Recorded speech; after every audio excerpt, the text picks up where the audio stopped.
Mix पिठाच्या खमंग खुसखुशीत पुऱ्या बनवण्यासाठी परातीमध्ये 3 कप गव्हाचं पीठ, ज्वारी पीठ, बाजरी पीठ, बेसन पीठ प्रत्येकी अर्धा कप घेतलं आहे. यामध्ये आता अर्धा चमचा भाजलेल्या जिऱ्याची पावडर, 1 चमचा धने पावडर, 1 चमचा ओवा हातावर क्रश करून घालायचं आहे. चिमूटभर हिंग, 1.5 चमचा लाल तिखट, हळद, 4 चमचे पांढरे तीळ घातले आहेत. 3 चमचे कसुरी मेथी थोडी गरम करून ती घालायची आहे. हिरवी मिरची, लसूणचा ठेचा, चवीनुसार मीठ घालून व्यवस्थित पिठात कालवून घ्यायचं आहे. त्यानंतर कोथिंबीर बारीक चिरून घालायची आहे.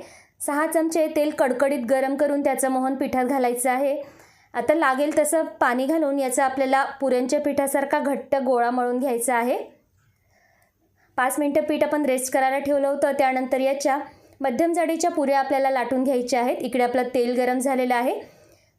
मध्यम गरम तेलामध्ये आपल्याला पुऱ्यांचा रंग बदलेपर्यंत खरपूस अशा ह्या पुऱ्या तळून घ्यायच्या आहेत. इथे आपल्या मिक्स पिठाच्या खमंग खुसखुशीत पुऱ्या खाण्यासाठी तयार झाल्या आहेत.